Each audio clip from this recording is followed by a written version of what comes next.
board to take action on the employment of Stephen H. McDonald and Associates as financial consultant to the school district.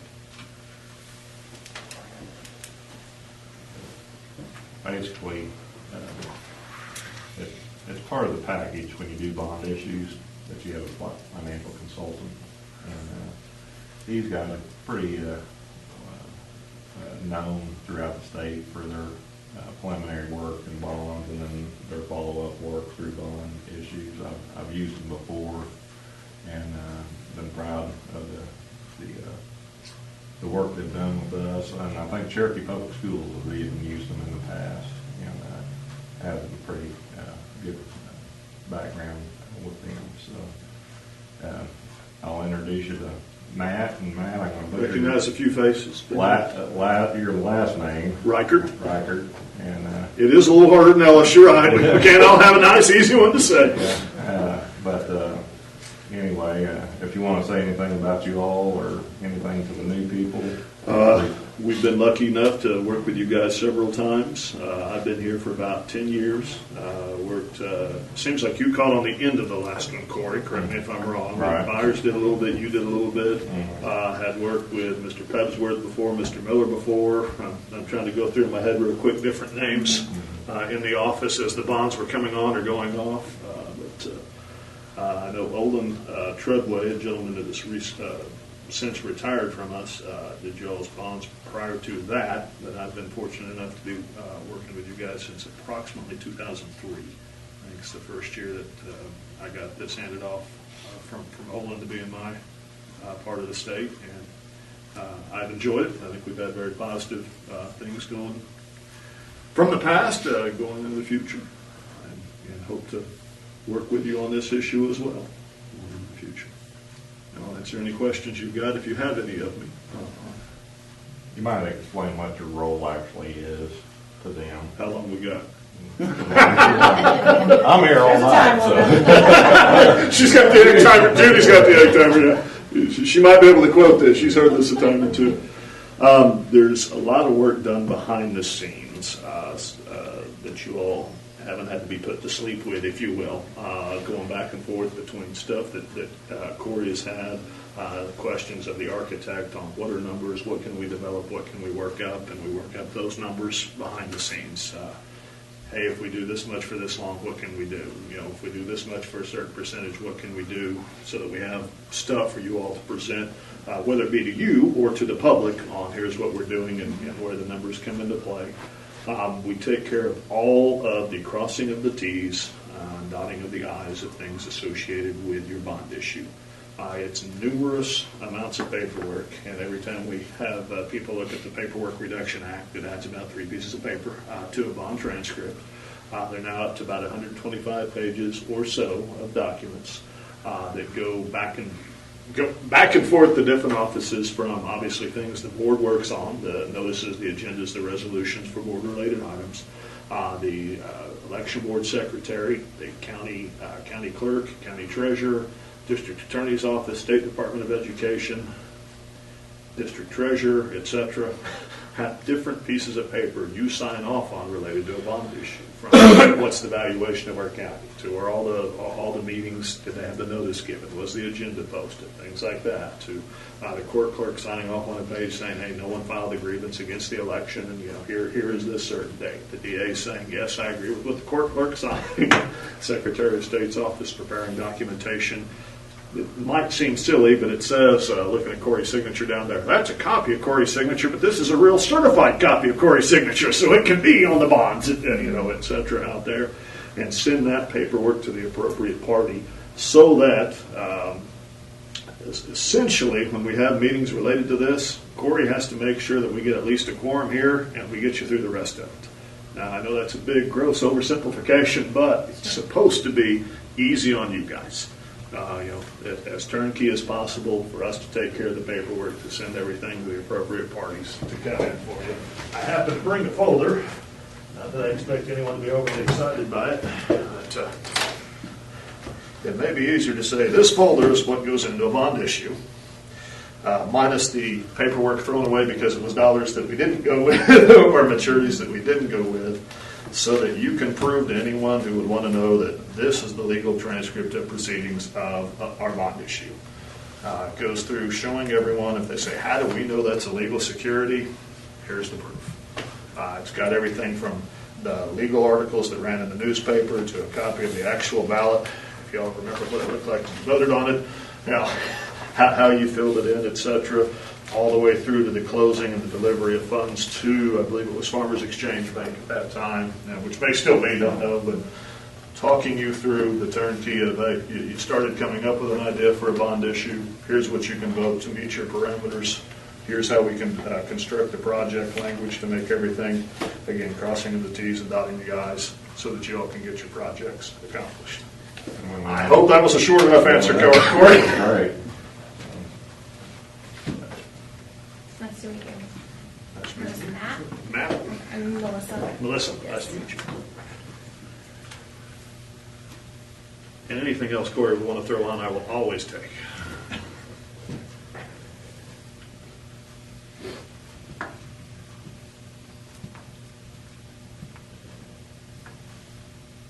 Any kind of discussion? We have to take action upon. I'll make a motion for the board to take action of the commitment of Stephen H. McDonald Associates. I'll second. Judy? Kimbrell? Yes. Allison? Yes. Heller? Yes. Willhite? Yes.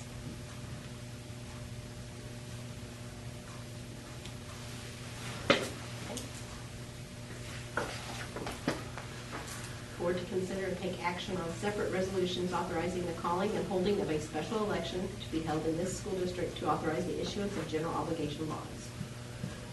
This is where, Corey, I'll be quiet for a minute. I've got all kinds of numbers and resolutions, depending Yeah. on the discussion here. So.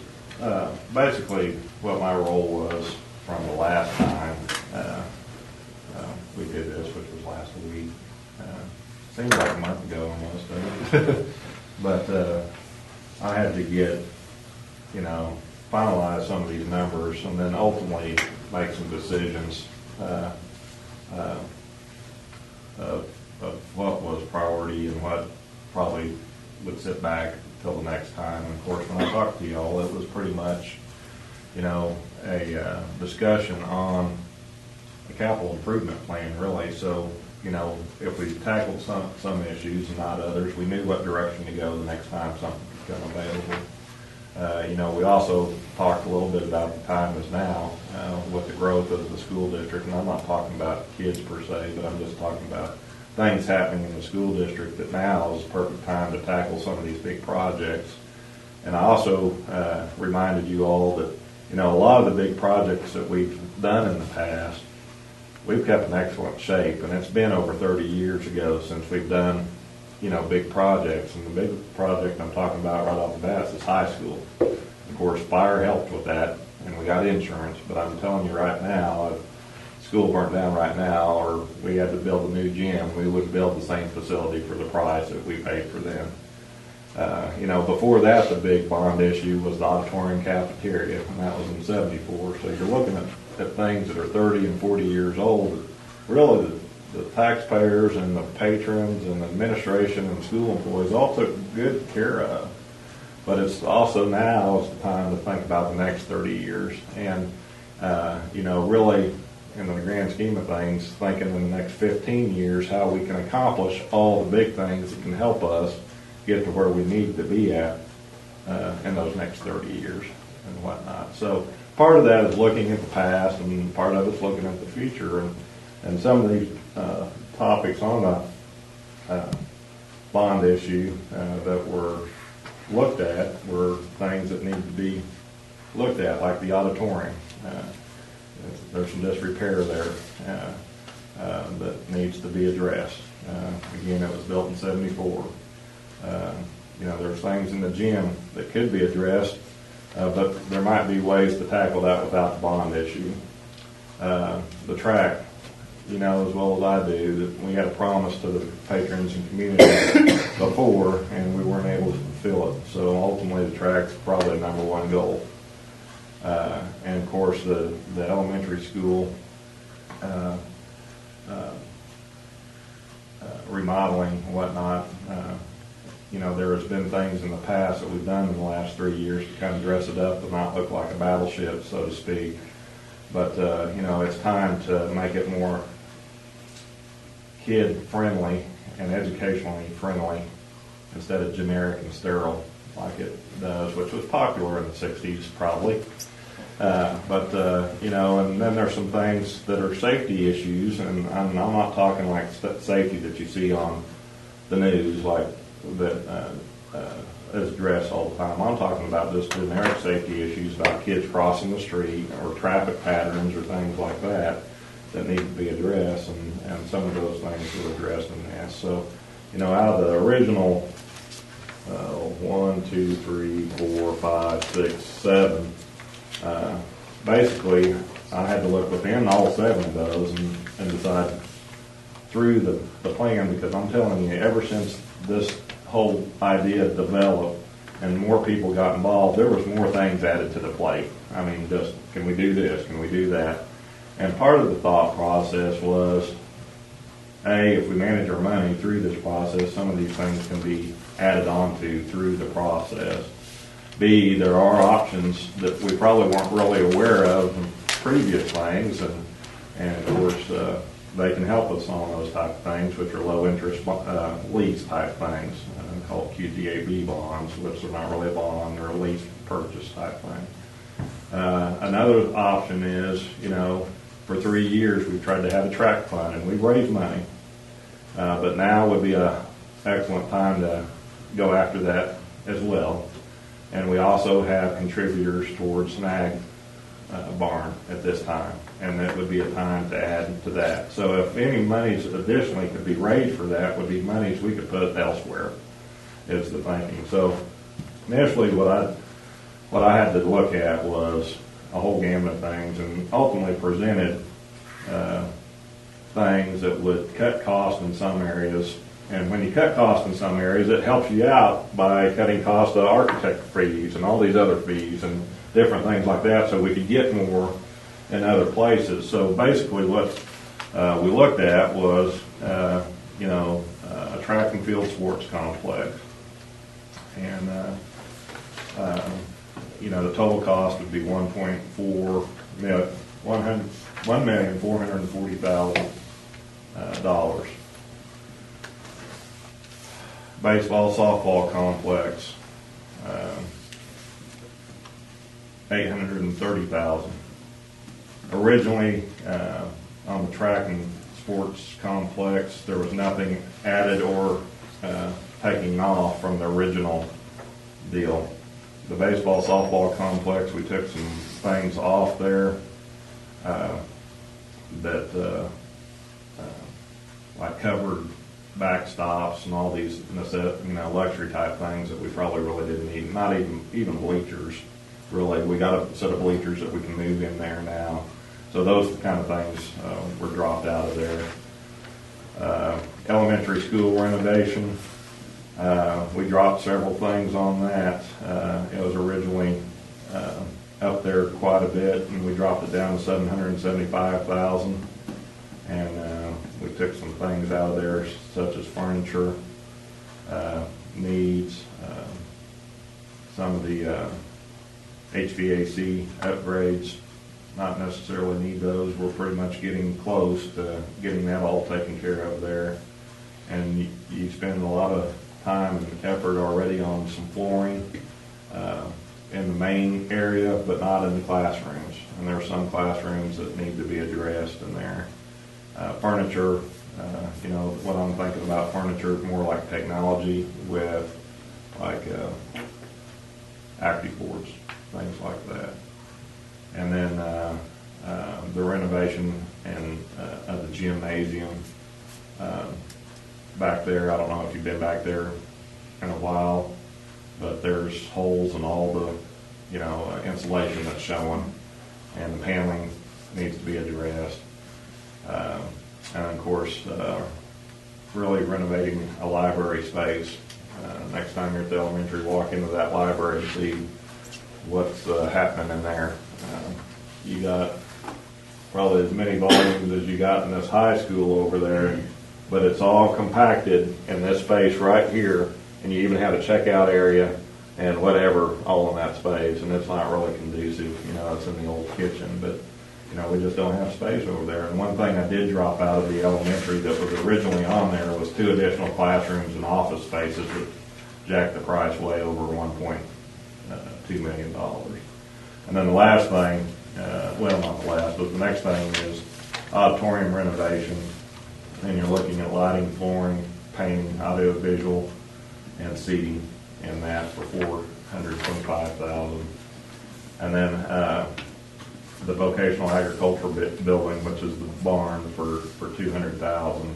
And again, we have monies already set aside to help with that, and that would be another area that we could solicit donations and monetary funding there, which brings us to a total of $3,670,000, right at where we need to be at. That's for total vol. Yeah.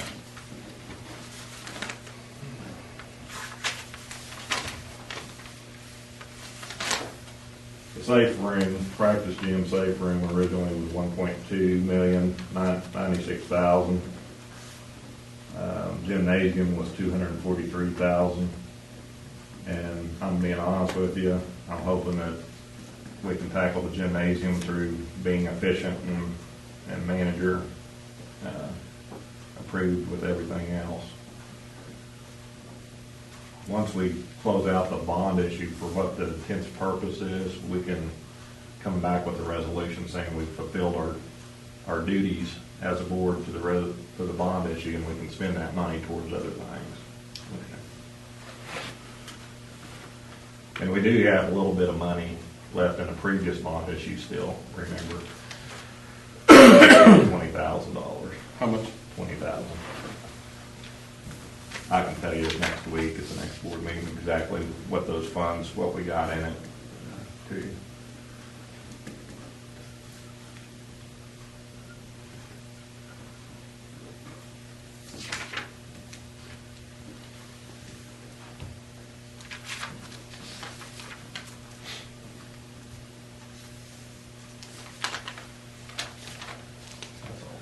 Do they already have the data on what we have to vote to get there, et cetera? And the only reason I'm asking is I already heard you explain the part of it on there. Okay. Guys, I'm going to hand out some stuff. And if you end up yawning on me, you're not hurting my feelings. This is not near as fun as when an architect gets to show you drawings in 74 different colors in 5 different languages, do overlays, etc. I'll make it as fun as I can, but it's still about as black and white as it gets on what we're looking at here.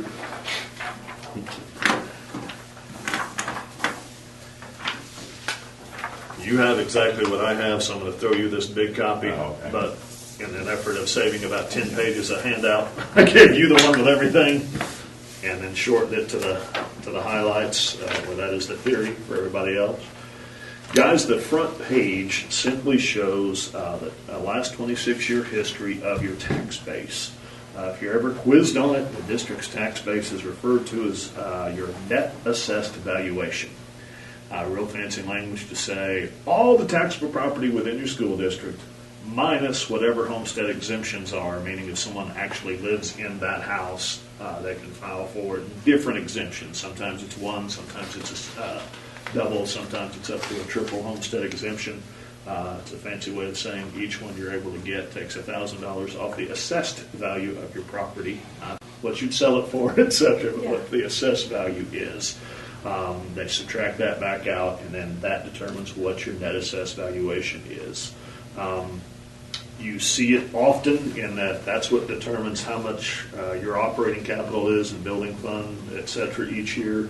I'm giving you the round figures, not the exact precise, but roughly speaking, 35 mils going to your general fund each year. Roughly speaking, 5 mils going to your building fund each year. That mils is a multiplier of what this figure is, meaning when your valuation was $11,500,000, you didn't get as much money generated by your tax base as when it went to $17,400 or when it's now at $23,800. because that number is still multiplied by that millage rate. That's why this year, possibly, you have a little more wiggle room than what you had in the past, simply because those mills have generated more. With state aid formula, et cetera, what I'm saying is the theory, not the exactitude. And Corey, you kept a straight face. I'm impressed with that one there, because sometimes growth sounds good, but it's about a year and a half before you actually get to experience the growth, because of how it hurts you on one end of the formula, on the other end before you get it back. All things being equal, having a bigger tax base makes it easier on you guys. It just may not be an initial first year easier, but all things being equal, a greater tax base means in the end, you may end up having, what is the phrase for more dollars per head? I see it used all the time, but I forget what that count is. Another reason that assessed valuation matters is your bonding capacity, meaning the amount of debt you can have outstanding, is no greater than 10% of your net assessed valuation. Based on this figure at the bottom of the page, which is your most recent certified figure of $23,876,000 and some change, you guys could have total outstanding debt at any one point in time of no more than $2.38 million. That can be in one bond, 10 bond, or a combination of bonds and, heaven forbid, judgments, which you often hear the phrase friendly judgments, but whether the school were to lose out in a lawsuit or simply have a company, go to a friendly lawsuit because there was a bill they couldn't pay, all those go on that same area. And most debt you can have at one point in time is 10% of whatever that figure is. Fancily put, and we'll cover this in more detail later, but since you've got $3.67 million worth of projects, you couldn't bond in one time enough to pay for everything, because $2.38 million would be the most you could do. And you also have to subtract from that your outstanding debt, which I can't do in a super heartbeat, but you'll see page 1 and 2, or page 2 and 3 of your sheet there, shows your current outstanding bonds that are actually still on your tax rolls. Both that $1.18 million issue where the district received funds in January of 2008 and the combined purpose issue in August of 2011. We're still levying for each of those issues. Obviously, you can't simply add the two together, because then we're a little over 1.6 million, but some of it. So you can't just say the big figure, but you have outstanding debt, so that would subtract from the 2.3 to show how much you could issue at one point in time. Fancy way of saying, either way you look at that, we don't have the ability to get to $3.67 million at one point in time with one quote-unquote standard single-issue bond issue. We don't have the ability to issue that much in debt. Not uncommon, unfortunately, with the phrase I used earlier when you're asking about is the state going to help with safe room, et cetera, and I said, well, the dreaded unfunded mandate, that keeps coming into play. Now, pay the teachers more, make sure you have all the technology, make sure you have all the buses, which you can no longer buy, out of certain funds, et cetera, keeps pushing more things onto your taxpayers, and more things are having to go to bond votes that, when we were all in school, might have been able to be paid for out of the general fund. Hey, you might be able to get a bus a year every other year out of the fund. You might be lucky enough to do that now, but you're in a rarity. It's just with what technology cost. Again, computers, I'll assume you guys are all younger than me. At my age, I didn't have to worry about the computers yet, but with computers coming on and that cost, and those always needing to be updated because they're instantly aging, with transportation not being able to be purchased that way anymore. Hey, money's still got to come from somewhere. It still has to come from your taxpayers, but your taxpayers get with that extra saying, hey, we need your help because we can't pay this out of the general fund, and still pay everybody's salaries, keep the lights on, do everything else. For these other things, it's very common for folks to come back for the capital needs stuff via a bond. 15 years ago, you almost never saw a transportation issue. Now you see several of them every time people vote, because it's the reality of buses used to cost $35,000 forever, and then $50,000 for a while, and now they tend to go up about $5,000 every year for whatever reason. And then when you're looking at 85,000 or so of us, you can't do that. So it's more things that the patrons say, we still want our kids transported, et cetera. But they have to agree to that additional tax burden each time when you want to go to them and ask them that. Since we're wanting to hit $3,670,000 for these projects, and Corey shared with me back and forth some, hey, let's stay in these limitations. He gave me the different variables to work on to see how much do we need to vote to feel fairly confident in achieving $3,670,000 in these projects. And that's where I'm going to have you write these numbers down. And wow, you guys are good at your note taking. I'm going to take you all to other boards. Say, see, people do take notes these days. $4,505,000. Again, $4,505,000 combined with what's referred to as a semi-annual rental payment of $1,500 will yield, I'm going to give you the exact number. If you want to put 3.67, you're not hurting my feelings. The projected number is that would yield $3,668,967.72. You didn't think you were going to have to put a penny figure there, did you? No. What we're saying in this example is we wanted to make sure we looked at, hey, we don't want this to be on the tax rolls for greater than 10 years. Why? Because even though we're looking at a series of bonds, which is real fancy language for saying it's not just one bond being sold at one point in time. A series of bonds can be anywhere from 2 to 20, but it simply means it's more than we will be able to issue in one go-round. So we had some options, basically, and I said within the 10-year parameter. That's when I was talking to them. And so this would be on the tax rolls 10 years. You've had a 10-year bond, have one on there, so we're not going past a time frame that anyone has had in the past. I mean, we even, again, have one on there now, but would be on there for 10 years. And that $1,500 semi-annual payment is monies out of your general operating fund, whereas the bond monies of $4,505 would go to the voters. That $1,500 semi-annual payment simply comes out of your general operating budget.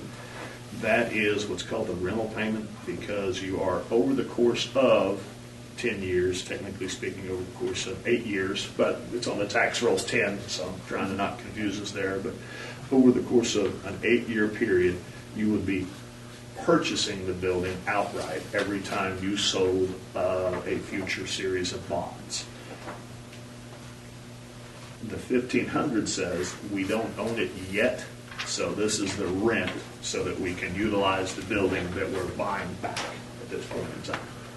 I wish I could give you the perfect rationale for about 50 bond lawyers sitting at a table and finally determining that the right amount, or let me rephrase that, the smallest amount that you could do and utilize for that would be $1,500 semi-annually. But I build them around that smallest amount at $1,500 semi-annually. Meaning, and I don't recommend this, if you wanted to pay $50,000 semi-annually, all that money just you get it at the back end, but you're saying I'm going to pay for it over this time to get this right now. I like looking at it as let your voters vote for as much as possible, have as little as possible coming out of your operating accounts for that dreaded word again, unfunded mandates that we don't know what's going to come down the line over the course of the next 8 years. Keep that amount as small as possible. Wish I could tell you why $1,500 was the logic. I can't. Whether you want to think of that as $1,500 every 6 months or $3,000 a year, I want to make sure you know that that is there. But that is the only part that is the above and beyond the bonds that you're going to your patrons to ask for. What this is looking at, as you've heard me use the phrase series of bonds, what we're looking at is 9 issues of bonds, meaning selling bonds 9 times over the life once the voters would approve it, and keeping the tax base as level as mathematically possible with the crystal ball of none of us know exactly what your net assessed valuation is going to do from a year-to-year basis. I have conservatively, in figuring these numbers, said we're going to leave the valuation exactly as it is today. The only thing I can guarantee you guys is your net assessed valuation will not be exactly the same for the course of the next 10 years. But we have to make some assumptions in figuring out this figure. In theory, that's a very conservative assumption. We're just assuming you're where you're at now, and that's what it's going to stay for the next 10 years. You don't have to flip with me. I'm flipping to the front page of what you're looking at. Historically speaking, you all have grown at an average rate of 3.2% per year in your tax base. Now, that is assuming history stops at 26 years, guys. I got to tell you, I stop at that much because if I get this any smaller than this, I can't read it too. But 26-year history, you've grown at 3.2% a year. There's no guarantee that you're going to do that on a year-by-year basis, but we do have the historical data to say that's what tends to occur. If you look down at the last 2 years, no surprise to those of you that have been on the board a little bit, but you've well outpaced that. You'll see a number approximately 1.5 inches off the bottom center of the page that shows over the last 5 years, you've had an average annual rate of growth of 14.57%. Obviously, that's skewed when you have a 37 and a 26% growth on back-to-back years. I'm not going to use the 14.57 because that's a huge number, but I didn't use the 3.2 either, which we could easily argue, hey, let's put in a growth curve of 3.2%. I want to be conservative. Why? Because when you all go to your patrons and say, hey, here's the increase that we expect to occur from this, I want us to be all more than reasonably certain we're right or better than. Does that mean we may be having to sell a higher percentage than we're really going to experience? Yes, it probably does, but we'd much rather tell somebody here's what the percentage is we expect and be less than be a penny more than. Now, no one throw out a name, especially with a recording device here, but every community's got at least one coffee clutcher. And guys, picking on us, it's usually a dude at the coffee shop. But anyway, we all have at least one person that's sitting there clutching coffee, watching the numbers, and if they end up spending 1 penny more than what you told them you thought they were going to spend over the life of an issue, they're going to come back to you. Sometimes it's friendly, usually it's not, but with a little jab in the gut, I had to pay an extra 3 cents in that 10-year time frame more than what you want. We want to do, by all things that are equal, say that's not going to happen. So if we say it's this percentage and it comes in less, unfortunately, no one's going to come back. Way to go, board. Great job. You told us this, it was less than this. But we don't want them to be able to gritch the next time you vote something, saying, well, you promised us this and it was this much more. So in not putting a growth curve in there, we're being a lot safer at setting up your next issue, your next project, whatever that next thing is. We're being able to say, yes, once again, we told you this much and it came in this much less than what the forecast was. Fancily put, any growth you get means it's going to be less of a tax impact to everybody because you'll still owe the same amount, but you now have a greater dollar amount from which you're paying that from. The projected tax increase associated with that plan is 15, I mean literally straight up 15% increase. Meaning if they were to look at the bill that's due tomorrow, or at least half due tomorrow, I guess if we want to be precise on it, take that and multiply it by 1.15, and that's what we would expect it to be when they get next year's bill, all things being equal. They put up a new barn, a new swimming pool, sell their, sell their house, so now it jumped up, to the new value, etc. That's not equals. But if it's you took your bill and you did nothing different to your property, when you get it next year, we're projecting it to be 1.15, or 15% higher. Again, any growth is not going to be 1.15, but that is the safe amount on which to that we will share with them. Not everybody, feel free to laugh at this, guys, but you'd be amazed. Once we've been out of school for a while, how many people forget that per cent means per 100? There's a chart on the last page of your document simply showing you, hey, what does 15% mean, out there to folks? Now, I'm not man enough to do this other than for a pictorial purpose, but I'm not going to say, Mr. Ellis, what did you pay in ad valorem taxes this year? I can say, hey, here's what I'd expect you to pay based on this. Look at this chart here, see what amount you paid. Obviously, you're going to have a lot of people that are greater than the amount on the bottom of the page. They should be able to do the math on what the difference is, if they're off that. But what we're saying is, hey, if you paid $100 this year, I'd expect you to pay $115 next year, all other things being equal. If you paid $500 this year, I'd expect you to pay $575.02 because of the rounding in there somewhere next year. Meaning, yes, we want to be sensitive to the fact that, yes, we do expect taxes to be higher next year than they are now, assuming this passes, because we got money to build some projects with. But this is how we expect that difference to occur. For what it's worth, guys, the state average is roughly $480. That's why I threw out the 500 figure. People can find out simply because they got that bill in either October or November, depending on how efficient Alfalfa and Woods County were in getting stuff out to you guys at looking at that. But you can see what you paid. You can do the multiplier and see where it falls. A lot of people forget what it is. You simply go on, find out where the county treasurer's website is. In a lot of cases, you can find it both on the county assessor and county treasurer's website. You can find out what they paid the last year and, quite frankly, do the math for them, meaning it's all public record. It's what we're paying to keep things up and running. I hate to be the bearer of bad news, but I will warn you, each one of you will be very disappointed in at least one person that you haven't been disappointed with before in your life. When you hear them get on a sandbox and start getting really disappointed in something, and then, it's going to affect me by thousands of dollars. And you go up and you pull their last name, any business you know they have, any revocable trust, irrevocable trust, etc., of every family member, and multiply it by 10 and still don't get the figure they're talking about. Be ready to see it. So, someone's going to come and tell you how it's going to impact them by $15,000, and you're going to pull it up and find out it's going to impact them by about $32. And you're just going to go, wow. What world do you live in? But be ready.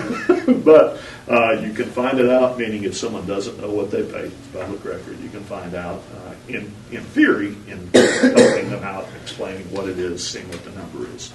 Again, I'm not man enough, Mr. Ellis, what did you pay? But I can show him how to use the chart. Here's what I would expect it to be. Why? Because it's fair for someone to digest. Okay, what's in it for me? We're going to get these projects. Okay, what does it cost? And let them work that through in their head on that. Once we get it called, the one thing I would ask you guys is, assuming this is everything we go with, this would be printed up on what's called cardstock paper. It's not quite as obnoxious as this folder, but it's a much thicker paper. I ask that you as board members and your administration team as well, sir, carry that card around with them at least until 7 p.m. of election night. And then if you want to have a burning ceremony, feel free. But that way, no matter what board member, what administrator they're asking, hey, what does this tax impact look like?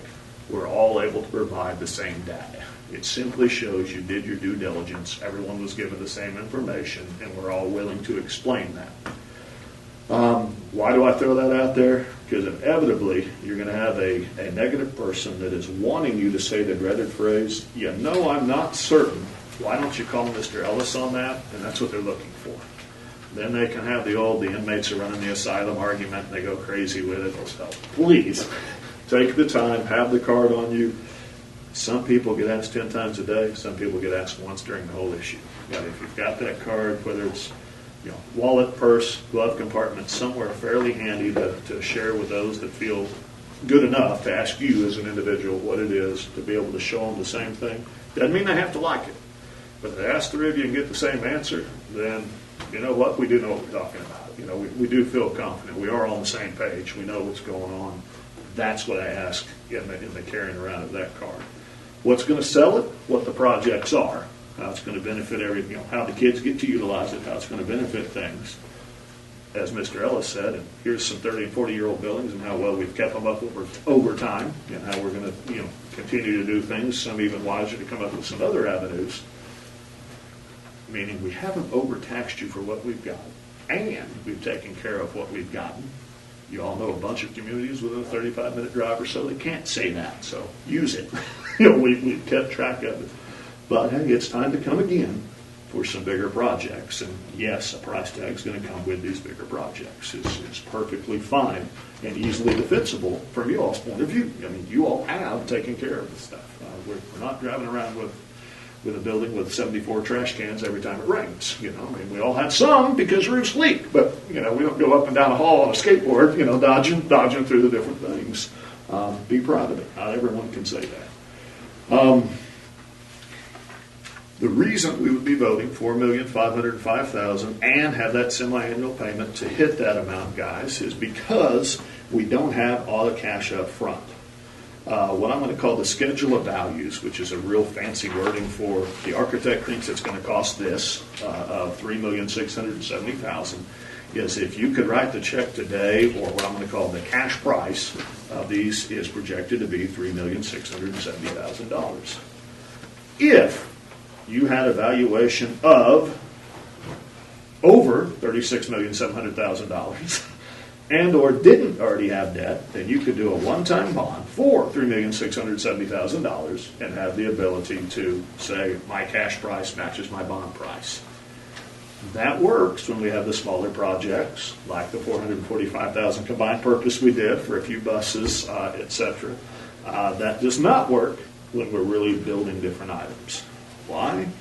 You guys are a perfect example. We've grown at an average of 3.2% per year. Construction costs have grown at an average of over 8% during that time frame. So 103 or so years ago, when the state statutes were formed, we might have been able to buy everything that way.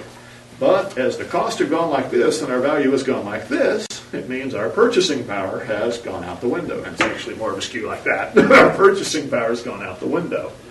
In order for us to generate enough monies to achieve the $3,670,000, since we can't do it at one point in time, since we're financing it over 10 years, that number is where we get the $4,505,000. That's what we have to vote to have enough funds to generate the $3 million. What I'm going to round to the $3.67 million. Now that is important for you all to know because you have to know the difference. It's fine for you to be able to share that with the friends that you communicate with on a daily basis, meaning you know how each other talks and what each other's saying. I would not recommend trying to explain that to somebody that, it doesn't have to be in your close circle, but if it's somebody that you don't hang with or your friends don't hang with, it's going to be very difficult to have the language to explain that to them.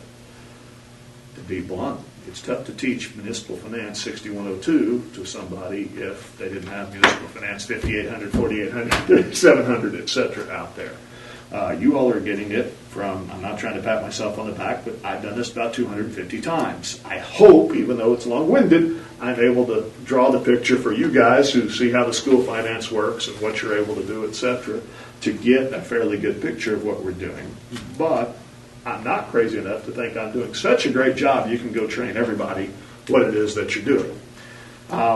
What is important to be able to explain is, hey, for us to accomplish the projects we're wanting to accomplish, it's going to cost us $4,505,000 because that is the answer.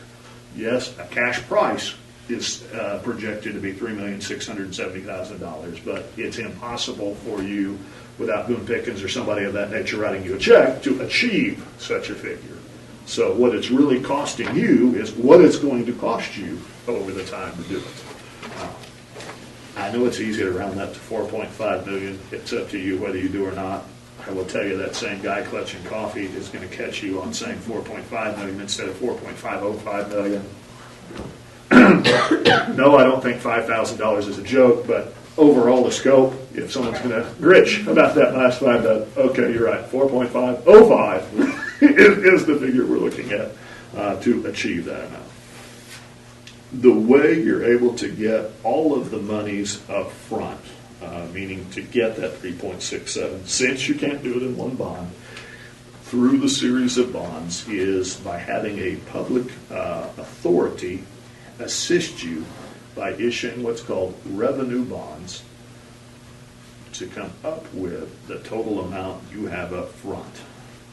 Again, so that you can do all these projects now at today's prices. I didn't ask Scott.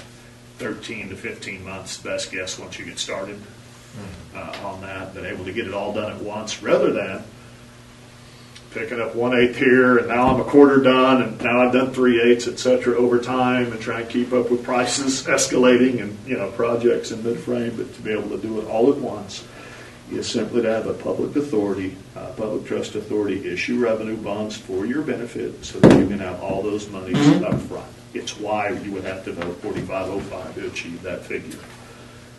The revenue payment, or the stream of revenue to pay back those bonds, would be what would be generated by your patrons approving the $4,505,000. Meaning, once they vote and approve it, you now have a revenue stream of $4,505,000 that we're going to issue over an 8-year time frame beyond the tax rolls, 10 years, to generate those funds. It does not matter whom the trust authority is. It just has to be somebody within the boundaries of your school district. I didn't go look in Corey's office, but I bet he's got a district map, if nothing else, showing the bus routes, that shows the gerrymandered lines of what is Cherokee schools, etc. Anything that lies within that is a public body can choose to issue those funds for you. It does not matter whom that is now, and that's not why we're getting into it, because we don't want to add a political game to it. And yes, that happens still today, often. As long as it's a public body within that field, it doesn't matter. An example would be the city of Cherokee or Alfalfa County or the state of Oklahoma, but those are just 3 examples that can say, yes, the boundaries of Cherokee Public Schools are in our jurisdiction. It's not a moneymaker for that person. It's simply an area of good faith, meaning a school district does not have the authority to issue revenue bonds, but a public trust authority does. So you work as a team. They issue it for your benefit. You pay them back over the course of the 8-year financing, 8 years on the tax rolls, to have those funds generated for you. Do they make a little money? Yes. Do they make much money? No. Meaning if their first question is, hey, do you want to do this for us? I don't know. What's in it for me? No, they don't. Because they're going to make more money in the early years, about equal money in the middle years, and they're going to lose money in the latter years because they have to use your funds to pay for an audit to prove that the money's got used legally. They're paid 1/8% of your outstanding balance. So they're paid a lot in the early years and very little in the later years. And depending on who they utilize to do that budget, to do that audit, they could pay from $2,500 to $25,000 a year. I don't know why they pay more than $2,500, but there's a certain county in central Oklahoma that pays some ridiculous amount to get things done. So we've learned they're not all exactly a straight fee on all that. They might make $5,000 in year 1. They might make $50 in year 8. It's supposed to level out where, again, it's not a moneymaker for them, but it helped them out. And it's not to cost them any money. At the very end, if you've paid them $15,000 and it costs them $15,100, you will pay them the last $100 to make an even on that. But like what the audits are, shouldn't come into play. But if their first question is, well, what do we make on it? Goodwill. The ability to bring new buildings into this district, have some construction folks working, buying lunches, hotel stays, etc. But no, it's not a moneymaker. You all have all dealt with public trust authorities and revenue bonds, but you may have not heard the names before. But if you've been to a game or a concert at what is now called the Chesapeake Energy Arena, or if you've been to the Lloyd Noble Center or Gaylord Family Memorial Stadium or Gallagher Iba, what is the full name now? I get lost. If you've been to an event at OU, OSU, or in Oklahoma City, or if you have driven on a turnpike in the state of Oklahoma in your life, you have participated in a revenue bond. You'll see such a thing as a facility fee on a ticket, or you have that thing on your windshield, or money being thrown in a basket if you're driving on a toll road. You are the revenue stream that is paying back a revenue bond for a turnpike issued by the Oklahoma Turnpike Authority for the specific purposes of building a road that they can say, this many people are going to drive from here to here in a day, week, month, year, so we can generate this much money, and if we're paying it back over 12 years, that means you've got this much money to build your road. If we can sell, if you're going to Gallagher, going to one of the gyms, And you say, hey, we have this many events at men's basketball, women's basketball, concerts, etc., and we think we can average 50% capacity, and we're going to charge $1 per seat for each one of these events. Then we're going to generate, $10 million a year over 10 years. Hey, how much does that give us now? Probably $7.9 million for to pay back. It's very common. Pardon me. Most universities building buildings, definitely sporting arenas, etc., are built with a revenue bond. Why? Because you've got this revenue stream that you can utilize now. The thought being, I'm going to buy this now, get it done, and have the use of it rather than pay for it over time, because I can lock this in now at, example purposes only, I can lock this in now for a 4% cost, or risk the 8, 10, 12% a year it's going to go up in construction cost, see our little column again, and not be able to get into it until all that money came into play. So the idea is it's smarter usage of the money. Some people get nervous, why do you have to vote 4.505 to get 3.67? Because I'm going to smartly use my money and guarantee what the cost of this is rather than risk what the cost of it would be over time, and have the opportunity to use this right now. Again, good friends you want to share that with, knock yourself out. People who don't know how you communicate, you're braver than me to want to get into that explanation. You as a board need to know what it is, how it would work, where the paperwork goes from here. Getting it passed, quote unquote, isn't the hard part. The hard part is when you do all the construction and everyone argues on what color the carpet's going to be, or what color the paint's going to be, or what color the paint's going to be. But we got to get to that point first so that we can have those long nights at looking at plans and colors, etc. Corey, because I know you've sat through more than one of those, I'll look at you first. But please, everyone ask questions now that you've been kind enough to listen to me rattle on for, don't tell me, Judy, X amount of time. But let me make anything more clear to you, answer any questions you might have at looking at the numbers, the financing, how they're developed, etc. Please. And yes, Corey's got my cell phone and my email, and I will always answer something for you within 24 hours. But I don't want to walk out of here if there's a question that you've got handy before moving forward.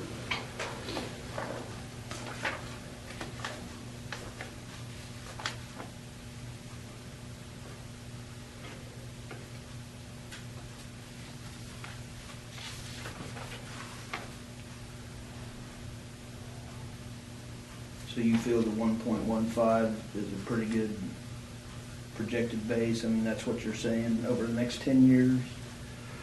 Specifically what I'm saying way more, I mean, is if your valuation stays at exactly $23,876,000, then from what you're paying right now, I'd expect it to be a 1.15 million. If you paid 100, I expect it to be 115 for the next 10 years. okay. In reality, are we going to stay at exactly $23,876,000? The only guarantee I'm allowed to make in my business is no. Right. You won't stay the exact same valuation for 10 years. It's never happened. It's not going to happen. Any growth in that means that number's going to shrink. Okay. Yeah. The converse is also true. If you jump back to 17 million, that number's going to grow. Right. But if you remain at 23.8, I'd expect the 100 to become 115 and it stay there. But any growth means it's going to shrink right back down.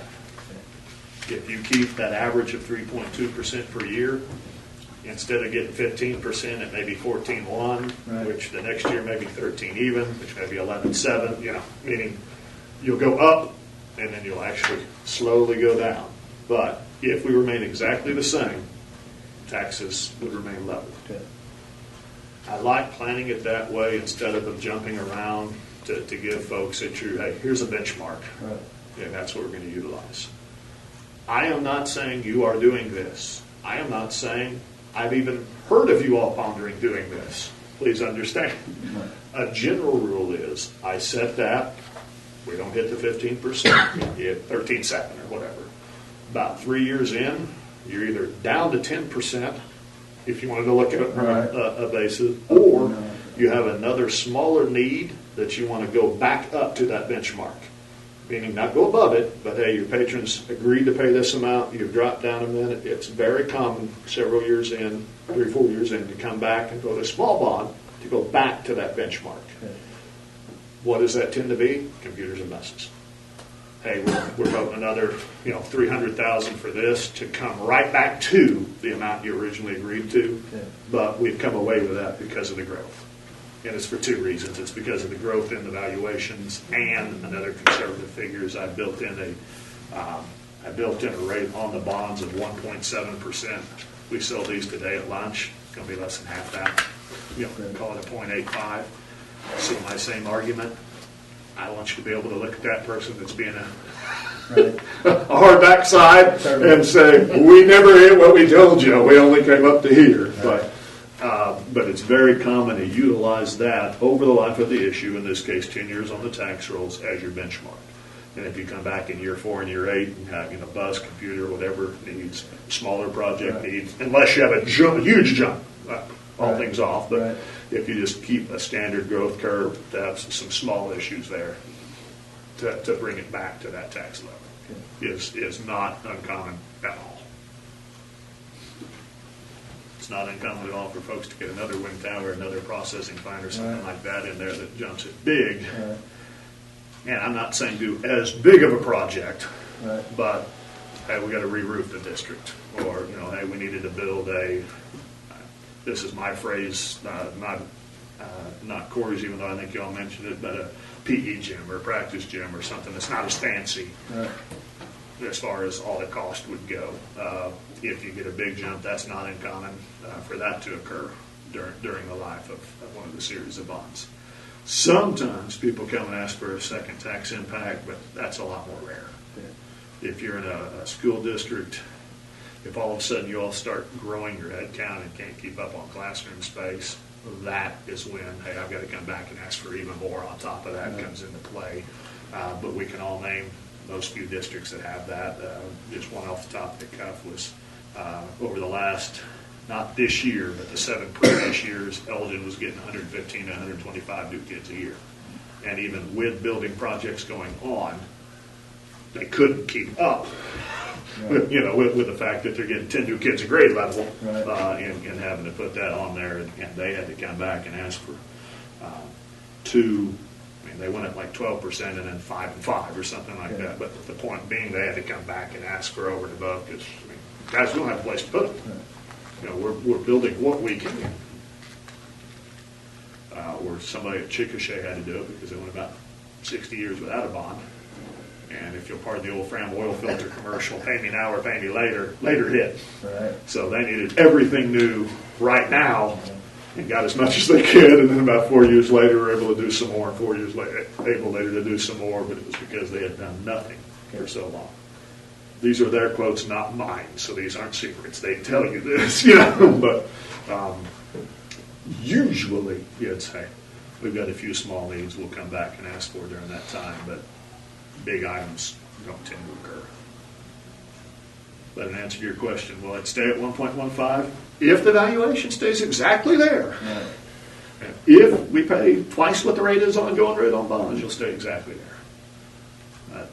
You won't stay exactly there because it won't stay exactly 23. But we have to set our variables for the explanation purposes. Chances are it's not going to keep spiking like it is. It's going to come down. You'll probably keep growing, but I would suggest you probably wouldn't have more than 1 more year of a big growth. And sometimes it even shrinks 1 year. In there you can look back there and see there's a lot more positive numbers than negative numbers, but through occasional accounting changes, etc., you won't grow as fast as you've grown in other years. But I feel real comfortable with you'll hit that or better than, and I want to underline that. But again, we just promise the patrons something and know. I'll show even more my nerdyism. It's like a Scotty from Star Trek thing. It's going to take me 3 hours to fix this, Captain, and it's done in 30 minutes, and you're a hero. You tell them 15, and it comes in at 13.5. They don't pat you on the back. Right. 1, you sleep well. At 2, they don't have any ammunition for the next time you vote something to say that you didn't come through.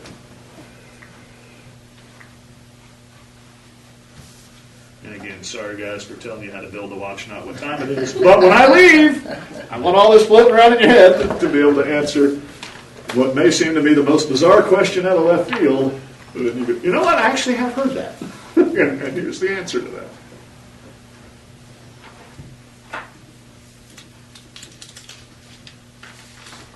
Any other numbers questions? If not, I do have a resolution that I can present to you guys that would take care of the projects that Mr. Ellis went over earlier. And that's still just a ballpark figure.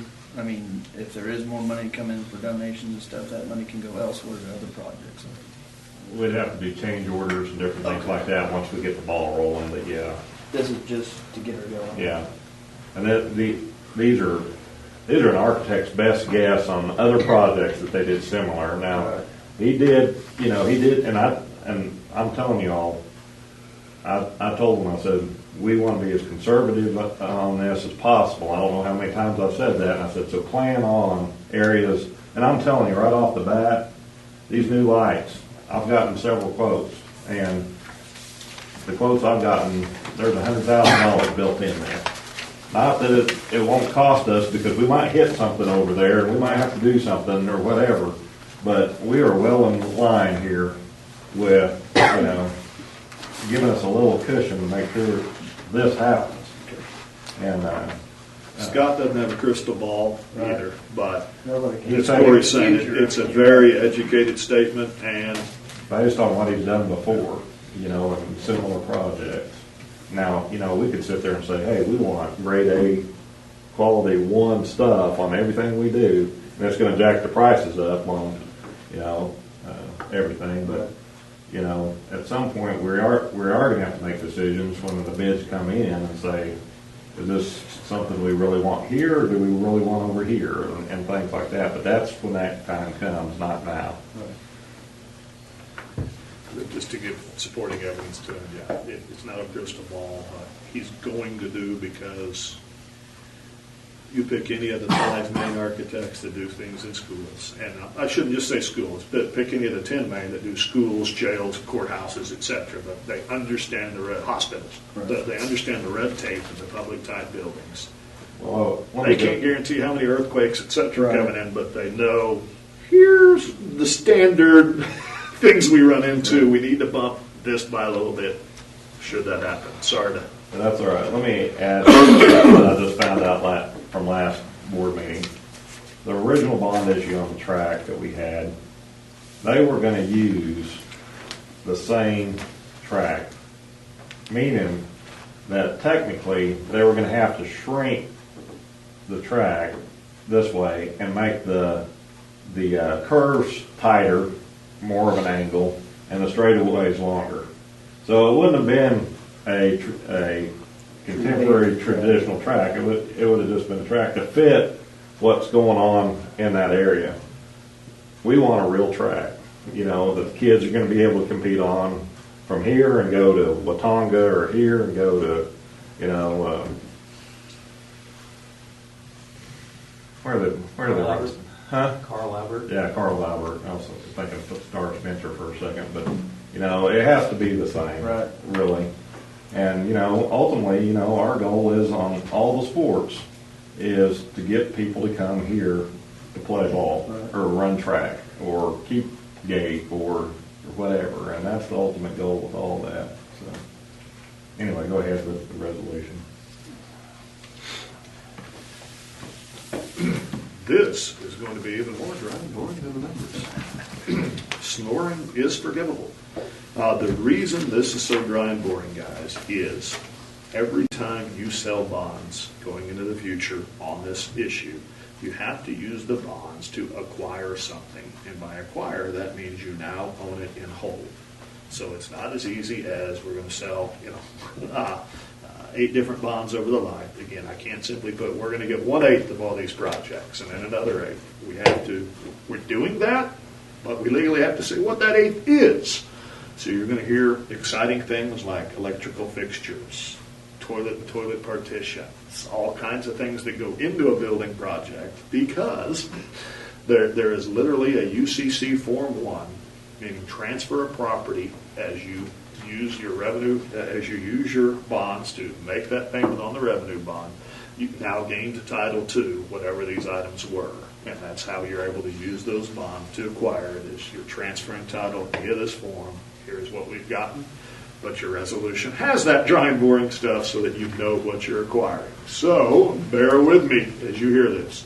The highlights, guys, are the dollar amount of $4,505,000. That the date of the election is Tuesday, March the 4th, 2014. That polls are open 7 a.m. to 7 p.m. Proposition, meaning what you will read on the ballot itself. When you are voting, whether you went early or voted on election day, it will read as follows.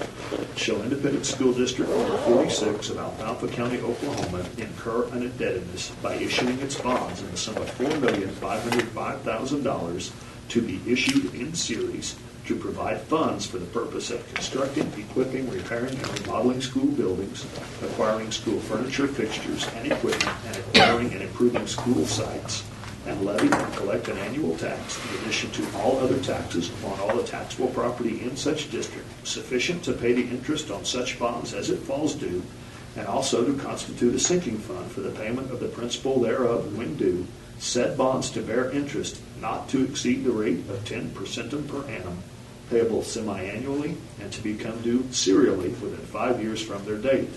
End of proposition. Any English teachers in the room are crying because that's like 315 words in one sentence. The proposition has to be one sentence. The highlights are, who are you? And you can't use your common name of Cherokee Public Schools. We've got to say the legal name. We're ISD 46 in Alfalfa County. $4,505,000, that wonderful prepositional phrase, to be issued in series, telling the patrons I'm not selling this all at one time, but rather, I'm breaking it apart. All the gerunds of what you can do with it. That the maximum interest rate on the bonds is 10%. By statute, you can't sell a bond for greater than 10%. That's the rate that right now I'm using 1.7. Had we sold it today at lunch, about 0.85. But you have to tell your patrons the most they could pay, not what the forecast is. And that the bonds will be done within 5 years from the date. Right now, all the bonds are a 2-year bond on that scenario, but hey, if rates drop further or if your valuation grows and you're able to issue more than one series of bonds without going over the initial tax hickey, then hey, maybe you issue more bonds to pay it down quicker. Whether that's paying it off faster or defeasing depends on where you are in there, and I'll explain those to you if we come to that, but that's allowing you to go a little longer if you have that growth in there to facilitate paying those off quicker. Then we have what's called the specific project language, and this is what Mr. Ellis is referring to earlier on. Hey, if we got monies left over, we can do other things. This legalese is what allows that to occur. It says that the specific projects for which at least 85% of the proceeds of the aforesaid bond shall be expended, and the dollar amounts for each project shall be as follows. Series 1, and you're going to hear the 9 different series on this.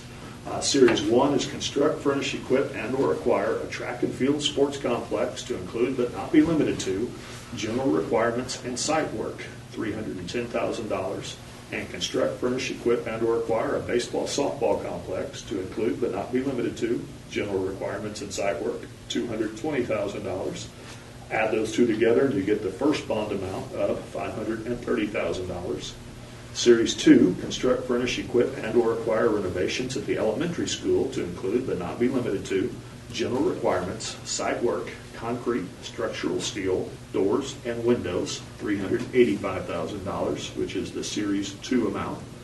Series 3, construct, furnish, equip, and or acquire renovations at the auditorium to include but not be limited to general requirements, millwork, thermal and moisture protection, doors and windows, finishes, plumbing, HVAC equipment, fire protection equipment, and seating, $250,000. And construct, furnish, equip, and or acquire a vocational agricultural building, $265,000. Add those two together for the Series 3 total of $515,000.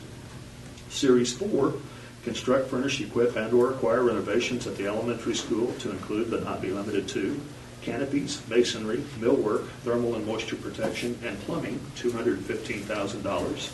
And construct, furnish, equip, and/or require renovations of the auditorium to include, but not be limited to, electrical, $300,000. Add those two together, you get the Series 4 total of $515,000. Series 5, construct, furnish, equip. Series 8, construct, furnish, equip, and/or acquire a track and field sports complex to include, but not be limited to, track surface, bleachers, furniture, fixtures, and equipment, $510,000. And the Series 9, construct, furnish, equip, and/or acquire a track and field sports complex to include, but not be limited to, electrical, HVAC equipment, and thermal and moisture protection. The Series 9 total of $510,000. For all those of you much better at math than me at keeping numbers in your head, you add all those series totals together, and you come up to the voting total of $4,505,000. Not one snore. Thank you guys for that. Obviously, if you have any questions, things that you want changed, names that you want placed differently on those buildings, etc., now would be the time. Then, a so moved as read, or so moved as read and amended, if that comes into play, a second and a roll call vote would be okay, meaning I don't expect somebody else to have to work on this. Any other discussion or questions? So we need to send that last sentence again. The so moved as read? Yes. You just say so moved as read, and it's got to be, what are you for, not me? Well, Right.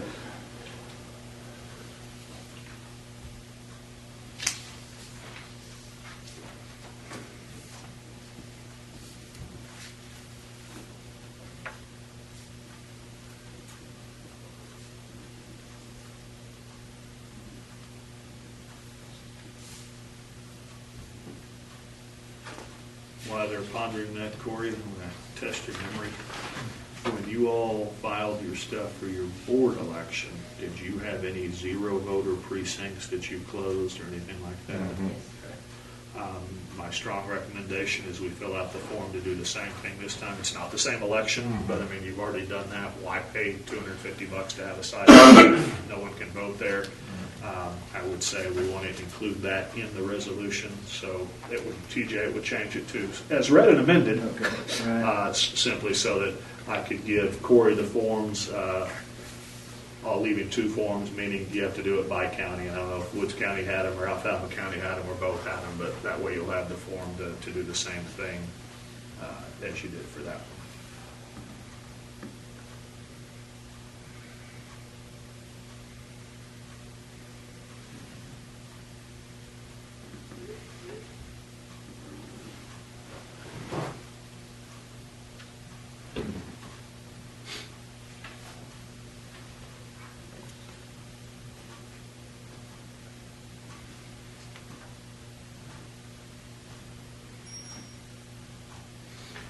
I make a motion to take action on separate resolution authorizing the calling and holding a special election to be held in the school district to authorize the issuance of general obligation bonds. That's right. As written. And amended. As read as amended. Thank you.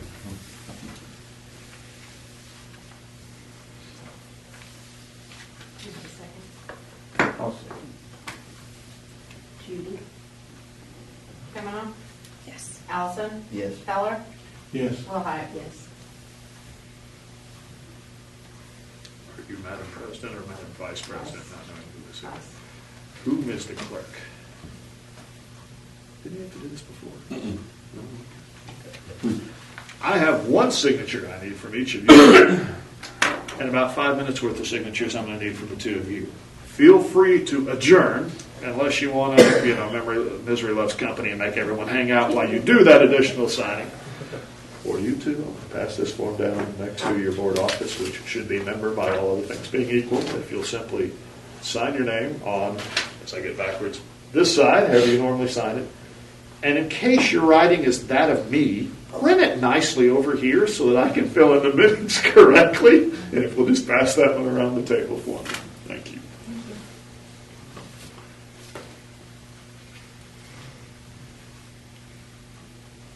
You want to go ahead and adjourn?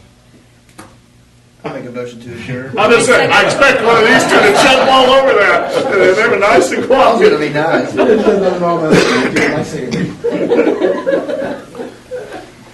Okay, who seconded it?